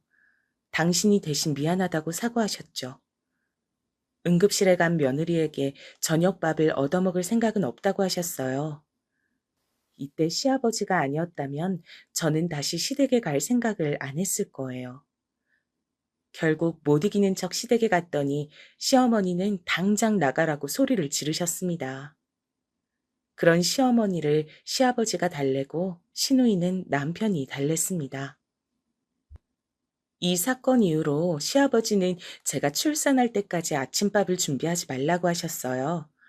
그래서 아침은 시어머니가 전담으로 준비하게 되었습니다. 저한텐 좋은 조건이었는데 시어머니의 미움을 더 받게 되는 계기가 되었습니다. 시어머니는 응급실과 제 가출 사건 이후로 저를 죽어라 미워하기 시작했어요. 첫째 아이의 성별은 딸이었습니다. 시어머니는 안 그래도 저를 미워했는데 제가 아들을 낳지 않았으니 더욱 명분이 생겼습니다. 그래서 제게 계집애니까 보육원에 가져다 주고 오라고 하기까지 했어요. 제가 힘들게 태교하고 배 아파 낳은 아이를 어떻게 보육원에 버리겠어요? 부모가 없는 것도 아니고 멀쩡히 엄마랑 아빠가 살아 있었잖아요. 이런 상태에서 시댁에는 불행이 닥치게 되었습니다. 바로 시아버지가 교통사고로 돌아가시게 되었거든요. 너무 순식간에 일어난 일이었어요. 평소와 다른 게 없던 평범한 날이었습니다. 집에서 아침도 드시고 출근하다 그대로 교통사고를 당하셨고 그 자리에서 하늘로 가게 되었어요. 원래 남편하고 같이 출근하는데 남편은 그날따라 일이 많아 먼저 출근한 상태였습니다. 사고 소식을 듣고 시어머니는 정신을 잃고 쓰러졌습니다. 저도 어안이 벙벙해서 딸을 안고 병원으로 달려갔어요. 제 유일한 버팀목이던 시아버지가 쓰러진 걸 보고 저는 너무 슬펐어요. 장례식장에서 눈물이 멈추질 않았습니다. 시아버지가 없으면 제가 누굴 보고 견디겠어요? 실제로 시아버지가 갑작스럽게 돌아가시고 시어머니는 저를 더 괴롭히셨습니다. 시아버지의 교통사고는 저랑 아무런 관계도 없는데 제 탓으로 몰아갔어요.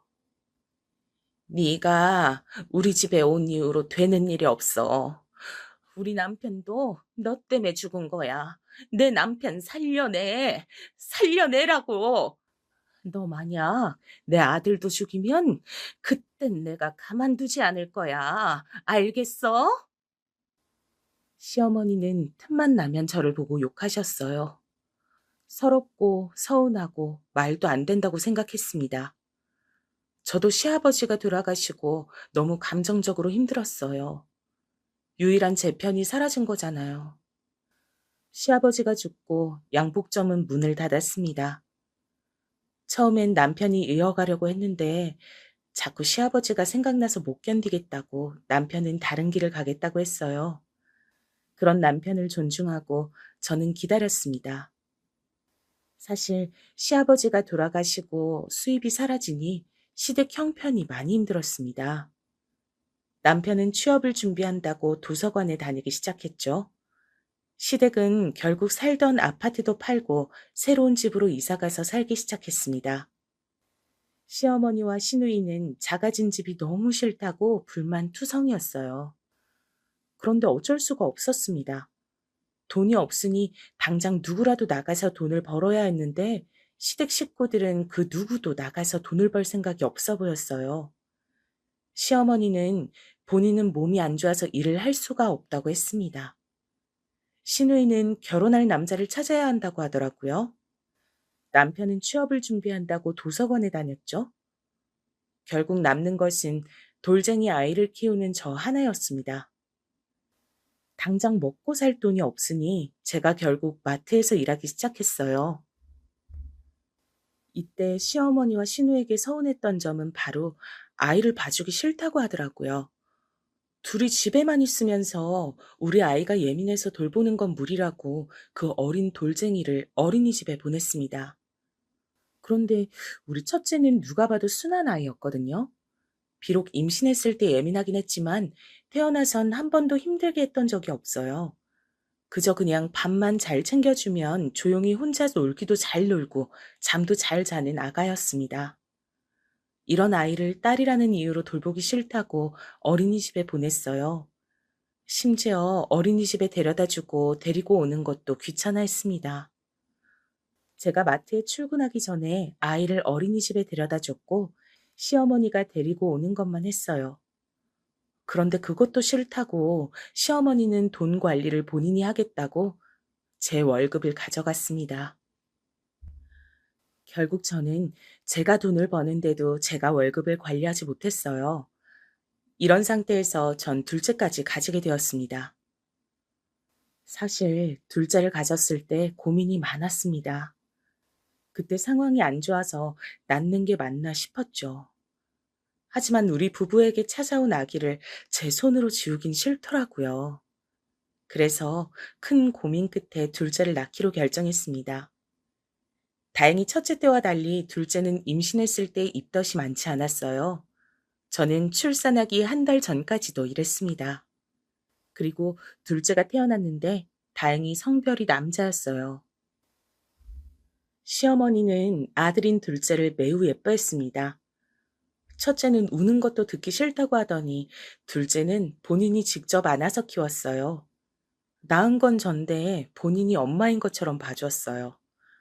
그런데 둘째가 누가 봐도 저랑 똑같이 생겼거든요. 원래 첫째 딸은 아빠를 닮고 아들은 엄마를 닮는다는 말이 있잖아요. 그런데 시어머니는 무조건 아들이 남편을 닮았다고 우겼습니다.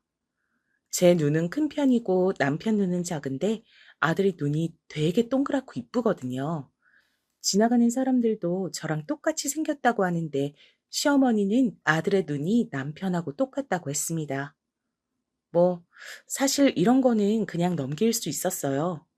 제가 정말 스트레스 받았던 것은 바로 시어머니의 손주 차별이었습니다. 대놓고 딸인 우리 첫째는 미워하고 아들인 둘째만 이뻐했어요. 제가 마트에서 일하면서 시어머니가 우리 아이들을 봐주셨습니다. 이 부분은 저도 너무 감사하게 생각해요. 하지만 시어머니가 성별로 차별하는 것은 도저히 볼 수가 없었어요. 아이들이 어릴 때는 아직 어리니까 모른다고 쳐도 유치원에 들어가면서도 그러니까 첫째가 너무 안쓰럽더라고요. 어느 날은 제가 일하고 집에 갔더니 첫째가 혼자 울고 있었어요. 제가 무슨 일이냐고 하니까 시어머니가 둘째인 아들한테만 피자를 줬다고 하더라고요. 너무 어이가 없어서 시어머니에게 왜 그러셨냐고 했더니 뭐라고 했는지 아세요? 저는 아무리 그래도 먹는 걸로 차별하면 안 된다고 생각했거든요. 여자애가 먹으면 살만 찌고 안 좋아. 피자를 왜 먹니? 대충 나물이나 먹으라 그래라. 벌써 이런 거 먹으면 비만 되잖아. 그러면 남자한테 인기도 없어. 우리 손자가 좋아하는 피자는 손자가 먹어야지. 어머니, 그래도 우리 지연이도 피자 좋아해요. 그리고 객관적으로 지철이보다 지연이가 더 말랐어요. 아직 어린데 먹는 것으로 차별하면 애들 정서에도 안 좋아요. 제가 돈 더 벌 테니까 애들 먹는 걸로 차별하지 말아 주세요. 뭐? 내가 힘들게 이 나이에 너희 자식들 봐주는데 그게 할 말이야? 지금 돈 번다고 유세야? 어? 그럼 그만둬. 내 아들도 능력이 좋아서 금방 취직했으니까 그만두라고. 그때 남편은 동네에 있는 어느 중소기업에 취직했었어요. 몇 년 동안 도서관에 가더니 취직했다고 하더라고요. 저도 마트에서 일하는 걸 그만두고 싶었는데 현실적으로 애가 둘이고 시어머니도 모시고 살고 무엇보다 시누이가 그때까지도 결혼하고 있지 않았어요. 그래서 집에서 현실적인 생활비가 정말 많았습니다. 그래서 저도 집에서 아이들을 돌보고 싶어도 그럴 수가 없었어요. 시어머니는 제가 첫째도 챙겨달라고 하면 매번 화만 내셨습니다. 첫째에게 너무 미안했습니다. 그러다 사건이 또 터지게 되었습니다. 아이들의 학교에 들어갔을 때 일어난 사건이었죠. 드디어 집에서 노처녀로 있던 둘째 신우가 결혼하게 되었거든요. 선을 몇 번을 보더니 결국 어떤 남자와 식장을 잡았다고 했습니다. 저는 그 말을 듣고 진심으로 기뻤습니다. 시누이라도 나가면 생활비가 줄어드니까요. 실제로 시누이는 집에서 일도 안 하고 남편과 제가 버는 돈으로 다 생활했습니다. 일하러 나가는 모습을 본 적도 없어요. 그런 시누이가 결혼한다니까 저는 진심으로 축하했습니다. 그런데 시어머니가 제게 뭐라고 했는지 아세요? 전 처음에 듣고 제가 잘못 들은 줄 알았습니다. 어찌나 뻔뻔하고 당당하게 말하는지 너무 어이가 없었어요. 우리 딸 결혼하니까 너희 부부가 1억을 줘라. 나는 모은 돈이 없으니까 너희가 대출을 받아서 줘. 늦은 나이에 결혼하는 거라 혼수나 예물에 드는 돈이 많네. 알겠지? 네? 어머니, 1,000만 원도 없는데 어떻게 1억 원을 준비해요? 말이 안 돼요. 그리고 제 돈은 어머니가 관리하시잖아요. 남편 월급은 제가 관리해도 우리 가족 식비로 쓰면 돈이 남는 게 없어요. 전 그래서 제 월급을 모아서 형님 결혼할 때 주는 줄 알았죠. 근데 우리한테 달라고 하면 너무 당황스러운데요. 뭐? 너는 돈을 얼마나 헤프게 쓰는 거야? 우리 아들이 얼마를 버는데 나한테 주는 돈 그게 뭐 얼마나 된다 그래? 누가 보면 네가 월에 300은 버는 줄 알겠다. 겨우 100만 원 벌면서 그걸 모으라고? 말이 되는 소리를 내라. 시어머니는 너무나도 당당하게 시누이가 결혼할 때 1억을 달라고 하셨습니다. 근데 저는 돈이 없었어요. 제가 마트에서 일하면서 받는 돈은 시어머니가 관리했고 전 남편의 월급을 관리했었거든요. 집에 드는 생활비는 우리가 감당했기 때문에 전 제 월급을 시어머니 개인 용돈으로 드렸거든요. 어차피 제가 일하면서 아이들을 봐주시니까요. 그래서 남편의 월급은 진짜 시댁의 생활비를 내면 남는 것이 하나도 없었습니다. 그런데 이런 우리에게 1억을 달라고 하니까 어이가 없었죠. 남편에게 말했더니 뭐라고 했는지 아세요? 최대한 대출을 받아서 해결하자고 하더라고요. 대출을 받으면 그 이자도 우리가 내는데 전 너무 상황이 답답했습니다. 시누이가 그 나이를 먹고 경제 활동을 안 해서 돈을 모으지 않은 게 잘못이잖아요. 그런데 시댁에선 제가 이상한 사람이 된 기분이었어요. 시누이는 거기서 우리가 돈을 주면 웨딩드레스를 더 이쁜 것으로 고르고 혼수를 최고급으로 고르겠다고 고맙다고 하더라고요. 주겠다고 확정도 안 했는데 벌써 설레발로 저러는 걸 보고 기가 막혔습니다. 은행에 가서 물어봤는데 대출이 1억이 나오질 않았어요. 없는 돈을 달라고 하니 할 말이 나오지 않더라고요. 시어머니는 계속 왜 돈이 없냐면서 제게 가계부를 가져오라고 호통까지 쳤습니다. 저는 그런데 오히려 아끼는 것으로 유명한 사람이었어요. 애들 학교 친구들 엄마들도 알 정도였습니다. 돈이 아까워서 모임도 안 나가는 사람이 저였거든요. 시어머니가 제가 사치가 심하다고 하니까 너무 속상했습니다. 돈이 없으니 당연히 시누이 결혼할 때 1억은 주지 못했지만 눈치가 보여서 결국 300만 원을 마련해서 주었어요. 우리 친정 일에도 이렇게 큰 돈을 줬던 적이 없는데 속상했습니다. 시어머니는 항상 남편과 우리 아들이 우선이었어요. 시누이 결혼식이 있고 얼마 지나지 않았을 때 사건이 또 발생했습니다. 바로 고향에 있던 우리 엄마가 많이 아파서 병원에 입원하셨다는 소리를 들었어요. 원래도 몸이 안 좋았는데 나이가 들면서 여기저기 안 아픈 곳이 없더라고요. 엄마가 입원했고 또 상태가 너무 안 좋아서 고비라는 말에 저는 서둘러서 짐을 챙겼습니다. 마트에도 말해서 일을 빼고 급하게 고향에 가려고 했는데 그런 제게 시어머니가 뭐라고 말씀하셨는지 아세요? 엄마가 죽을 고비라 울상인 제게 남편 밥은 어떡하냐 그러더라고요. 그땐 저도 더 참지 못했습니다. 언제 올지 모른다고? 그러면 국이라도 몇 개를 해서 얼려놔야지. 네가 그렇게 집을 비우면 우리 아들은 어떡하니? 애들도 놔두고 가면 내가 또 돌봐야 하잖아. 넌 왜 이렇게 양심이 없어? 어머니, 제가 놀러 가는 건가요? 우리 엄마가 아파서 지금 생사를 오간다는데 밥을 할 시간이 어딨어요. 남편도 사지 멀쩡한 성인인데 알아서 먹겠죠. 아니면 어머니가 좀 해주세요. 그러면 되겠네요. 뭐? 아이고, 이제 나를 잡아먹으려고 하네. 넌 어떻게 마음에 드는 구석이 하나도 없니? 아주 시어머니한테 말하는 태도 봐라. 네 엄마가 그렇게 가르치디? 어? 어머니야말로 며느리한테 왜 이러세요? 저도 이제껏 많이 참았어요. 제가 그동안 얼마나 참았는데 저한테 이러세요. 우리 엄마 죽는 것도 그럼 못 보고 당신 아들 밥 차려줘야 돼? 어?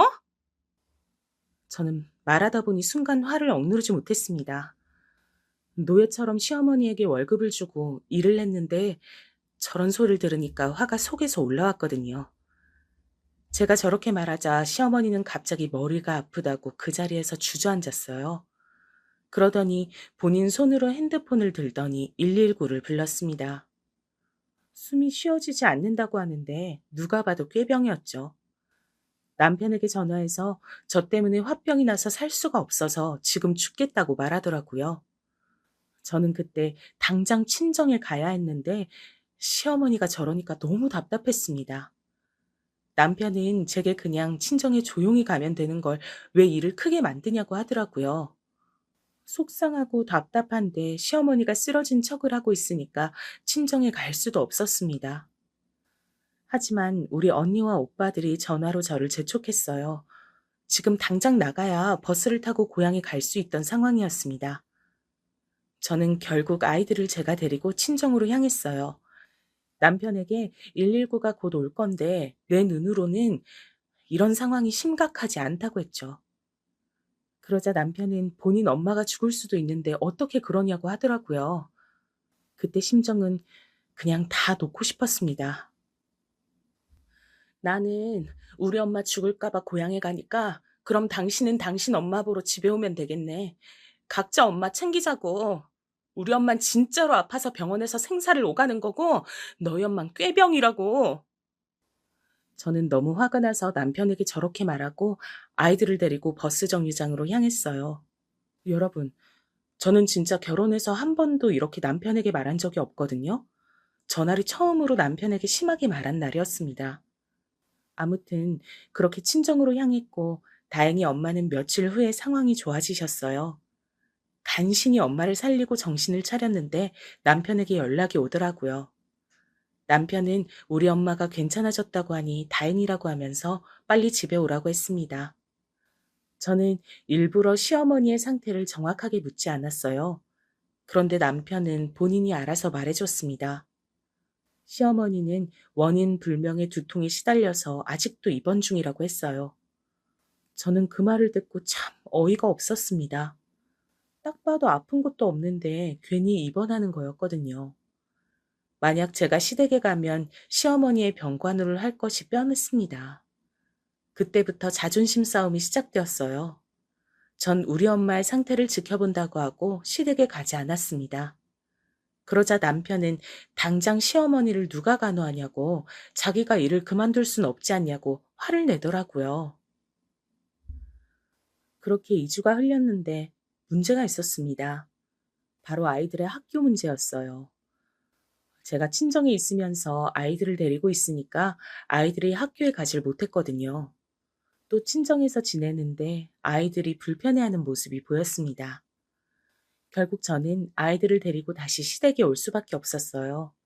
시어머니는 그때까지 병원에 입원한 상태였습니다. 저는 그때는 도대체 아픈 것도 없는데 병원에 누워서 무엇을 하는지 알 수가 없었어요. 남편은 제게 그래도 시어머니가 어른이니까 제가 병원에 가서 모셔오길 바랬습니다. 이 문제로 남편하고 얼마나 싸웠는지 몰라요. 저는 어차피 꾀병인 거 당신도 아니까 가서 직접 데리고 오라고 하고 남편은 시어머니가 저렇게 된 이유가 저 때문이라고 하더라고요. 며칠을 그렇게 싸우는데 아이들이 우리 눈치를 보는 것이 느껴졌습니다. 그 모습을 보고 저는 순간 머리를 한 대 맞은 기분이었어요. 그리고 가정의 평화를 위해 제가 시어머니를 모시러 병원에 직접 갔습니다.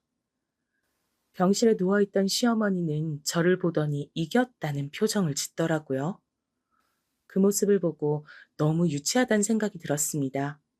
하지만 이왕 이렇게 제가 왔으니까 먼저 다가갔어요. 어머니, 저랑 집에 가요. 제가 그때는 정신이 없어서 어머니 제대로 못 챙겨드렸죠? 지금 죄송하게 생각하고 있어요. 그러니까 기분 푸시고 집에 가서 편하게 쉬세요. 내가 우리 아들 생각해서 안타까워서 가는 거야. 절대 너를 보고 가는 게 아니야. 알겠어? 앞으로 나한테 다신 그런 행동을 하면 가만두지 않을 거야. 시어머니는 제게 더는 참지 않을 거라고 호언장담했습니다. 저는 사실 지칠 대로 지친 상태라 알겠다고 하고 데리고 왔어요. 그리고 저는 마트 일을 그만뒀습니다. 어차피 친정에 있을 때 이미 마트에 말한 뒤였어요. 시어머니에게 제 월급을 주는 일을 없애려고 했던 거였죠. 시어머니는 제가 마트를 그만두었다고 하니까 난리가 났습니다. 그러더니 우리 남편의 월급을 본인이 관리하겠다고 하더라고요. 당연히 저는 반대했습니다. 결국 제 고집이 이겨서 남편의 월급은 제가 관리했어요. 시어머니는 용돈을 달라고 했는데 제가 그동안 들였던 돈은 한 푼도 남기지 않고 이미 다 쓴 뒤였습니다. 저는 시어머니에게 50만 원을 드렸어요. 왜냐하면 이제 제가 집에 있으니까 아이들을 직접 돌보기 때문에 저 정도는 충분하다고 생각했습니다. 그런데 시어머니는 50만 원이 너무 적다고 100만 원을 달라고 하더라고요. 남편 월급이 300인데 100을 주면 생활을 할 수가 없었습니다. 그래서 거절했더니 또 들어놓았어요. 이런 속 터지는 상황에서 제 속이 아예 뒤집히는 계기가 발생했습니다. 남편은 기본적으로 사람이 꼼꼼한 편은 아니에요. 워낙 시어머니와 두 시누이 밑에서 어화둥둥 자라서 오히려 허술한 면이 많습니다. 결혼하고 놀랐던 건 양말도 제대로 세탁기에 집어넣지 못하는 모습이었어요. 남편은 집안일을 할 줄 아는 것이 아무것도 없었습니다.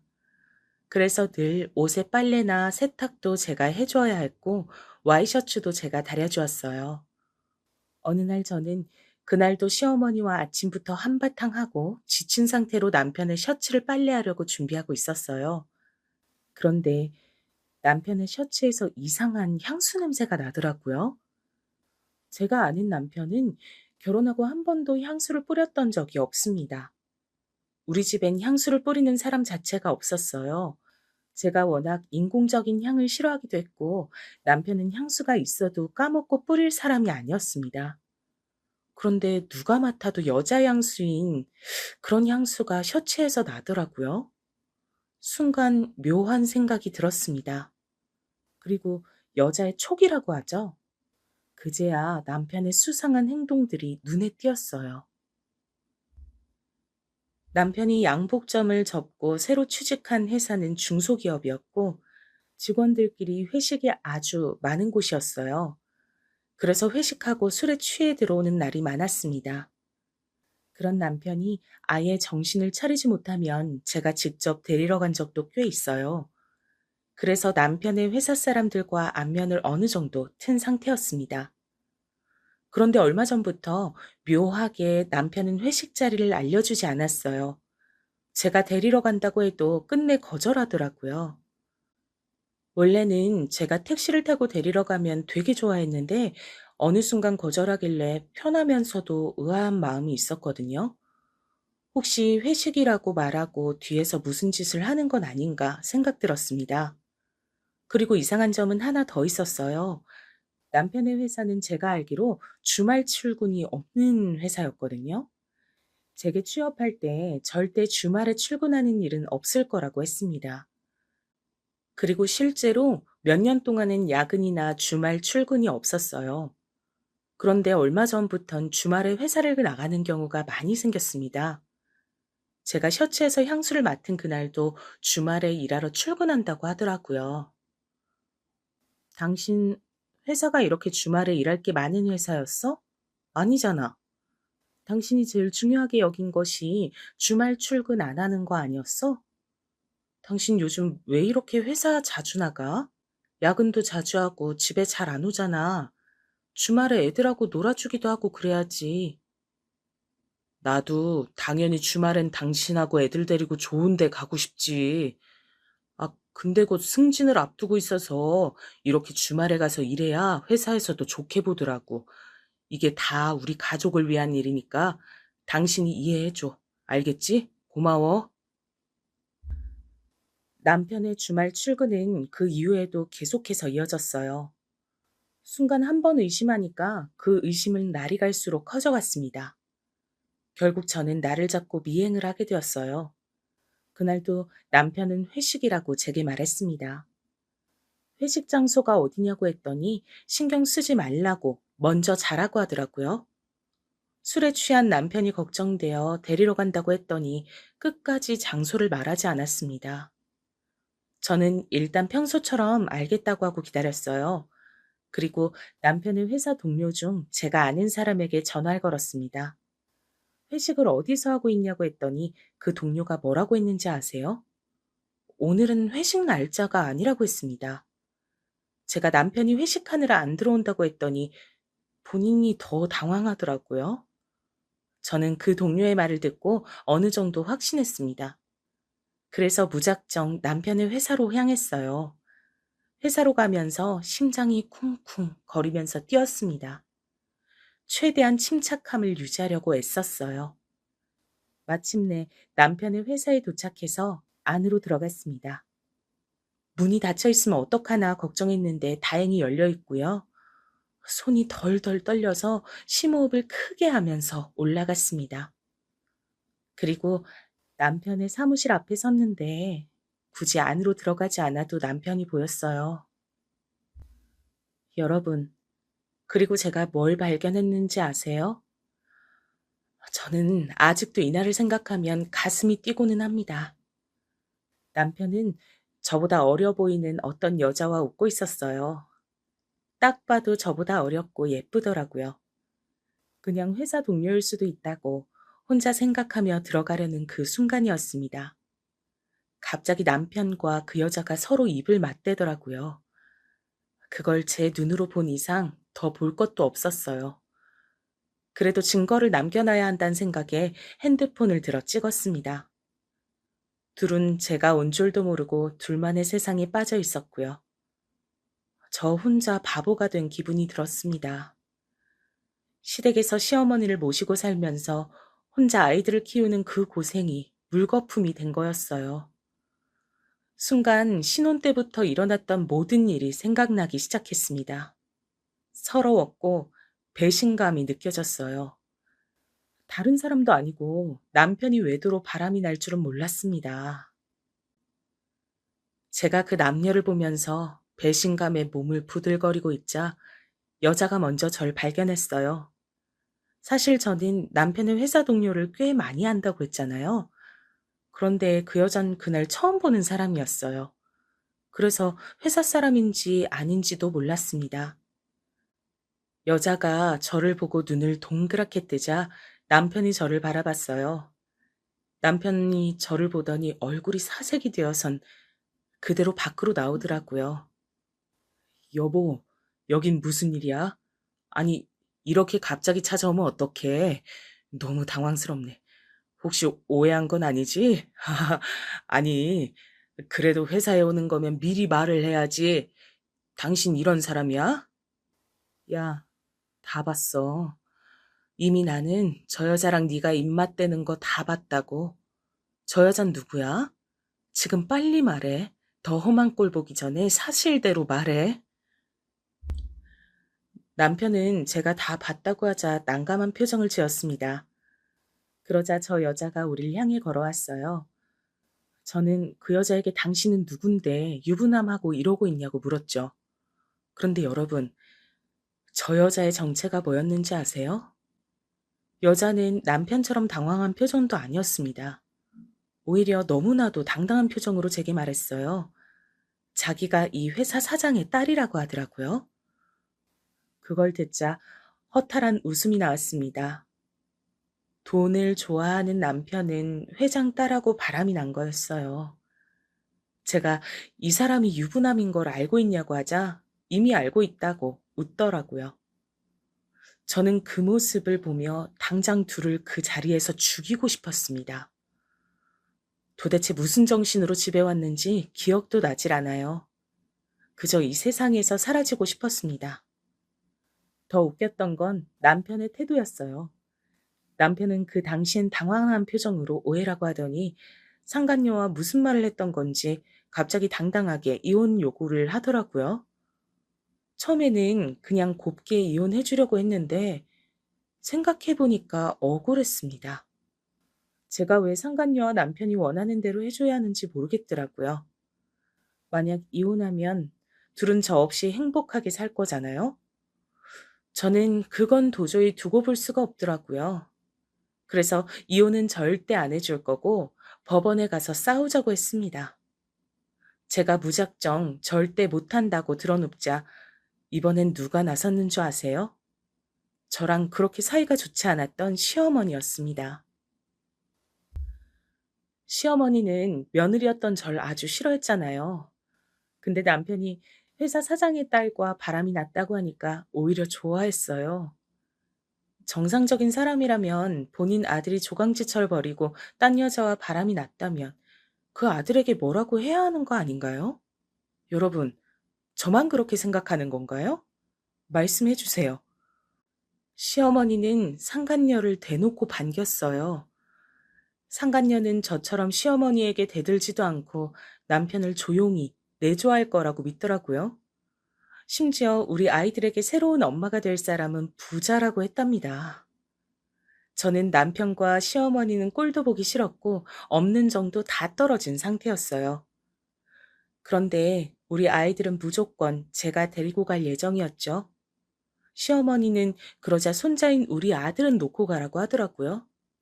끝까지 그놈의 남아 선호 사상이 미쳐서 저러는 걸 보니 한숨도 나오질 않았습니다. 한편 제가 남편의 바람으로 너무 힘들어하니까 큰언니가 연락이 왔어요. 큰언니는 부자인 사업가 형부와 결혼해서 행복하게 살고 있었거든요. 제가 엉엉 울면서 그동안 있었던 일을 얘기하자 언니는 며칠 뒤에 연락이 왔습니다. 언니는 형부와 저랑 셋이 만나자고 했어요. 그리고 저는 그날 이혼을 다짐하게 되었습니다. 자기가 알아서 할 테니 일단 어느 정도 돈을 받고 이혼하라는 형부의 지시를 받았거든요. 마침 그때 남편과 상간녀는 살림을 합칠 계획이었어요. 시어머니는 제가 시댁에서 안 나가고 버티자 돈을 제시했습니다. 예, 너 돈 때문에 그러는 거지? 내가 모를 줄 알아? 어휴, 내가 5억 줄게. 이 집 팔아서 줄 테니까 우리 아들한테서 떨어져. 우리 아들 행복하게 새 인생 살 거야. 알겠어? 우와? 알겠어요. 이혼할게요. 그 대신 뒷감당은 하실 수 있죠? 내가 절대 당신들 행복하게 살도록 두지 않을 거야. 각오해. 계좌번호 남겼으니까 당장 송금하세요. 돈 확인되면 서류에 도장 찍어줄 테니까. 저는 시어머니가 5억을 제시하자 기다렸다는 듯이 이혼 서류에 도장을 찍었습니다. 이 모습을 보더니 시어머니는 역시 돈에 미쳤다고 하더라고요. 진짜 돈에 미친 사람은 아이까지 있으면서 바람이 난 남편이었는데 말이에요. 아무튼 저는 그렇게 5억을 받고 아이들을 데리고 친정으로 오게 되었습니다. 사실 형부가 시킨 대로 행동하긴 했는데 막상 이혼하니까 너무 분했어요. 서러움이나 속상함보다는 분노에 가까운 감정이었습니다. 시어머니와 남편, 그리고 그 상간녀까지 모두 불태우고 싶은 마음이 컸어요. 이런 저를 보고 형부와 언니는 계획에 들어갔습니다. 그 계획은 바로 형부의 지위를 이용한 거였어요. 우리 형부는 알아주는 투자 사업가였거든요. 형부는 그 5억을 받고 역으로 상간녀의 회사에 접근했습니다. 그러더니 형부는 본인이 아는 지인들을 동원했어요. 이 과정은 며칠 만에 할 수 있는 것이 아니었습니다. 큰언니의 말대로 저는 일단 아이들을 돌보는 것에 집중했어요. 형부가 본인을 믿고 맡겨달라고 했거든요. 저는 그래서 서울로 아예 이사 와서 아이들을 돌봤습니다. 그나마 다행이었던 건 우리 아이들이 아빠를 그렇게 좋아하는 편이 아니었단 점이에요. 왜냐면 남편은 아이들과 제대로 놀아주지도 않았고 특히 외도하면서 아예 집에 오지 않은 날도 많았습니다. 저는 일부러 아빠의 잘못으로 이혼하게 됐다고 사실을 알렸어요. 그러자 우리 착한 딸과 아들은 제게 잘했다고 하더라고요. 특히 시어머니에게 차별을 심하게 당하던 우리 딸은 너무 기쁘다고 했습니다. 할머니를 더 안 봐도 된다고 하자 기분이 날아갈 것 같다고 하더라고요. 제 생각보다 너무 좋아하는 모습에 오히려 제가 미안한 마음이 들었습니다. 그렇게 제가 서울에 와서 일자리를 구해서 일하면서 아이들을 키우자 1년 정도 흐르고 드디어 형부에게 연락이 왔어요. 저는 사실 형부가 알아서 하겠다는 말을 들을 때 어떤 결과가 나올지 몰랐거든요. 큰언니에게 울면서 그들의 인생이 망했으면 좋겠다고 했어도 진짜 그게 현실이 될지 몰랐습니다. 그런데 저는 형부의 연락을 받고 너무 놀라 입을 다물 수가 없었어요. 왜냐하면 형부는 본인의 사업을 빌미로 접근해서 그 상간녀의 회사를 파산시켰거든요. 형부, 진짜로요? 어머 세상에. 그놈들 그러면 지금 어떻게 됐어요? 제가 바라던 대로 인생이 망했나요? 남편은 그 회사의 미래의 사장이 될 거라고 기대감에 한껏 부풀어 있던 상태였거든요. 저제 그동안 마음고생 진짜 심했지? 내가 나만 믿으라고 했잖아. 걔네 회사 완전히 망했어. 지금 마지막에 파산 맞겠다고 여기저기서 돈을 빌려서 빚쟁이가 됐어. 아마 처제한테 연락 갈 수도 있어. 원래 사람이 급하면 누구에게나 달려들거든. 저는 형부의 말을 듣고 너무 기뻐 웃음을 멈출 수가 없었습니다. 그리고 실제로 남편은 제게 연락이 왔어요. 상간녀와 행복한 미래를 꿈꾸던 남편은 현실은 빚더미에 앉게 됐으니까요. 남편은 제게 이혼할 때 주었던 5억을 다시 달라고 하더라고요. 그러면서 제게 자기가 잘못했으니 제발 돌아오라고 했습니다. 물론 저는 절대 5억을 주지도 않았고 재혼할 생각도 없다고 강하게 말했어요. 신혼 때부터 온갖 고생했던 걸 생각하면 자다가도 억울해서 눈이 뜨인다고 했죠. 그리고 더 웃겼던 점은 시어머니와 심지어 시누이에게까지도 연락이 왔어요. 형부의 말대로 돈이 급하니까 저한테까지 연락해서 제발 돈을 달라고 하더라고요. 시누이는 결혼할 때 제게 돈을 받아갔으면서 양심이 없어도 너무 없다고 생각했습니다. 그때 대출을 받느라 얼마나 고생했는지 시어머니도 알고 있었거든요. 그 생각에 잔뜩 화가 난 저는 그런 그들에게 돈이 100억이 있어도 줄 생각이 없다고 말했습니다. 그러자 시어머니는 본성을 드러내면서 저 때문에 남편의 인생이 망했다고 했습니다. 그 말을 듣는데 저는 예전부터 하고 싶었던 말을 참을 수가 없었습니다. 그래서 전화기에 대고 소리를 지르며 말했어요. 어머, 어머니, 저 때문에 남편 인생이 망했다니요. 조강지처랑 두 아이도 있으면서 바람을 피운 건 당신 아들이잖아. 양심도 없네. 나는 이제 당신네 가족하고 엮일 일이 없어서 얼마나 행복한지 몰라. 평생 빚쟁이들한테 시달리면서 살아라. 시어머니에게 속 시원하게 말하니까 진짜 너무 좋아서 주체할 수가 없었습니다. 시어머니는 제가 저렇게 말하자 돈에 미친년이라고 욕했어요. 물론 타격은 하나도 있지 않았습니다. 오히려 너무 웃기고 통쾌했어요. 남편은 그 상간녀와 재혼해서 법적으로도 빚을 피할 수 없다고 하더라고요. 또 저랑 이혼하고 남편은 일반 대리에서 회사의 핵심 임원으로 승진한 상태였습니다. 그들끼리 다 해먹으려고 했던 거죠. 그런데 이렇게 형부 덕분에 인생이 망한 것을 보니 너무 통쾌했습니다. 저는 그 모습을 보고 큰언니와 형부에게 얼마나 고맙다고 말했는지 몰라요. 그러자 언니는 제게 오히려 왜 하루라도 빨리 말하지 않았냐고 하더라고요. 제가 가족들이 걱정할까봐 일부러 숨겨왔었잖아요. 언니의 이런 반응을 보니 제가 진짜 이상한 시어머니와 남편하고 살았던 건 정말 맞는 것 같습니다. 다른 친정 식구들도 제게 이혼하길 잘했다고 하더라고요. 여러분, 여기까지가 제가 준비한 사연입니다. 들으시면서 재밌으셨나요? 저는 아직도 이 사건을 생각하면 너무 통쾌해요. 그리고 이혼하고 우리 아이들도 더 안정된 상태고, 저도 서울에서 일자리를 구해서 요즘 인생이 행복하답니다. 형부가 5억을 10억으로 돌려줘서 그 돈 덕분에 이제 앞으로 살면서 돈 걱정도 없거든요. 시어머니와 살면서 제 월급을 모조리 가져다 줬던 과거를 생각하면 헛웃음도 나옵니다. 하지만 이제 그럴 일 전혀 없으니 너무 만족해요. 여러분, 그럼 저는 이만 마치겠습니다. 제 사연 들어주셔서 진심으로 감사합니다.